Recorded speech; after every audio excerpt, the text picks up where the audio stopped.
Let's have a listen to Alison Cahn, who was a researcher on that programme back in 1988, Death on the Rock. My name's Alison Cahn. I was at Thames Television. Well, I was a researcher and then a director. But probably the thing I am best known for is I was a researcher on a programme called Death on the Rock, which Mrs. Thatcher tried to ban before it was broadcast. It looked at the shooting of 3 IRA terrorists in Gibraltar in 1988. Why was it so controversial? Why did they want to ban it? It's a question I ask myself. I mean, I think it was a real mistake even politically, because by banning it they got much more attention onto it.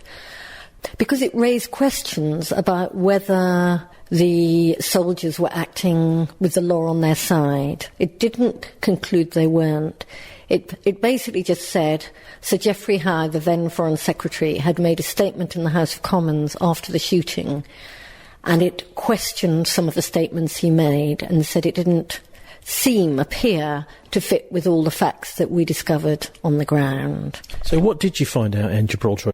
Well, I originally was sent out for 5 days. The editor of This Week was a guy called Roger Bolton, who'd done a lot of work in Northern Ireland. And he asked me to go out for 5 days, and he said, Alison, just talk to all the witnesses, anybody who saw the shooting. Because it was quite interesting. Usually when IRA members were shot, they were shot and there were no witnesses. And here they were shot in broad daylight in a street which was overlooked by some blocks of flats, and where there were also cars and some people passing. So I was sent out for 5 days, but in fact ended up being there for 5 weeks. And I went round and knocked on doors. It was very old-fashioned journalism, actually. It was really difficult because Gibraltar's very small.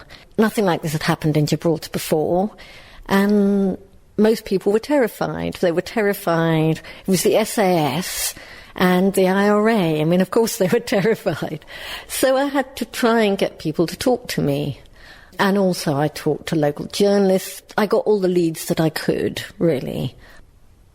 One of the things that Sir Geoffrey Howe said, from my memory, is that the SAS soldiers shouted a warning, and we couldn't find anyone who heard a warning being shouted. Secondly, that the terrorists made movements that made the soldiers believe their lives were at risk. The descriptions we had of the movements was they looked like the terrorists were putting their hands up or running away. I mean, this was witness statement, and it's notorious that witnesses don't always remember correctly. It's not that they're lying, it's that things happen very quickly. So we weren't saying this was true, we were just saying the evidence was not corroborating. The evidence we found did not corroborate what Sir Geoffrey Howe said. And there were all sorts of other things. There was suspicion that there was a bomb in the car that had been brought in by the terrorists, and we got a former head of bomb disposal in Northern Ireland who came out and looked at the site and looked at a similar car and said that any bomb disposal expert worth their salt would have been able to tell that there wasn't a substantial bomb in that car. We had photos of the car, and because of where it was on its springs, and also that actually there couldn't have been remote detonation because it would have had to go through the rock, and all sorts of technical reasons. So there were just all sorts of things that didn't quite add up. And we found some new witnesses. We found a witness who was the really controversial witness who wouldn't meet me. I heard about him through an intermediary, a guy who'd taken some footage of the scene after the shooting. And he'd been told by a young man he knew, whose family he knew, had witnessed the third shooting. But this guy was terrified and wouldn't meet up with me, but I asked if he'd write out for me in his own words, in his own handwriting, what happened, and he did. And then we persuaded him to go and see a solicitor and give a statement, which he then refused to sign. But that was new information, and there was another witness we found who gave new information. There were 2 more witnesses. So we uncovered 3 witnesses that the police hadn't uncovered, 2 of whom said this third terrorist had been shot in the back as he was running away. So I guess that they tried to ban it because it was not fitting with the official version of events, I guess. It was pretty controversial stuff, and we were really careful not to say this was shoot to kill, because we didn't feel we had the evidence to say it was shoot to kill. It was clear that once they started shooting, they shot to kill, but if they thought their lives were at risk or the lives of other people were at risk, it was self-defense. But the programme did not say this was an example of shoot to kill. We were really careful because we didn't think we had that evidence. And I think if you look at it now, you'll think that was a really well-researched, well-balanced, fair programme. But Mrs. Thatcher didn't like it. So what's changed? Why has it changed so much over those 20 years from the early 90s to now? There's a lot more broadcast media about, and there's a lot less money put into individual programmes. And I spent 5 weeks in Gibraltar. There was another researcher spending an equivalent amount of time in Northern Ireland. There was the producer, the reporter, a film crew who was just going around with the producer and reporter, probably out in Spain and Gibraltar for 2 or 3 weeks, and another one in Northern Ireland. It was a very expensive programme to make because it took time.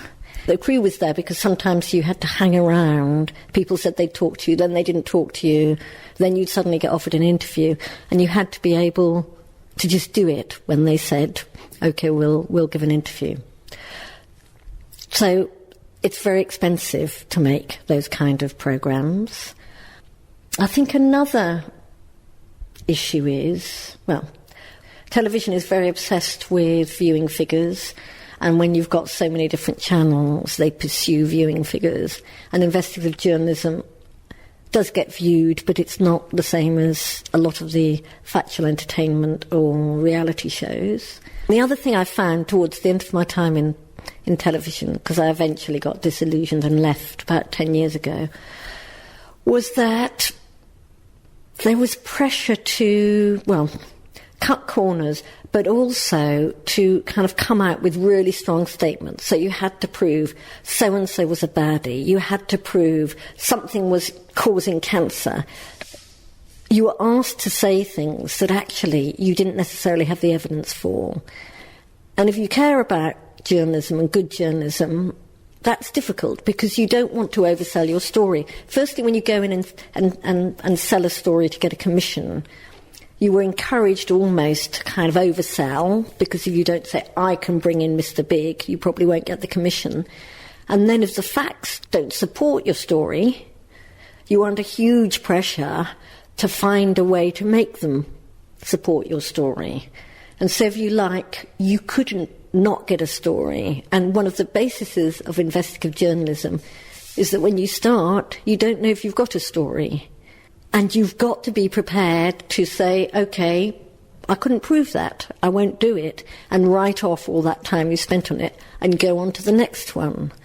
And that's just not seen as possible in today's television. So I think the fact that you can't investigate and not find a story anymore is almost as bad as the fact they won't pay the length of time it takes to pursue an investigation. In the UK, say, I think the public is very mistrustful. I think they see conspiracies all around the place.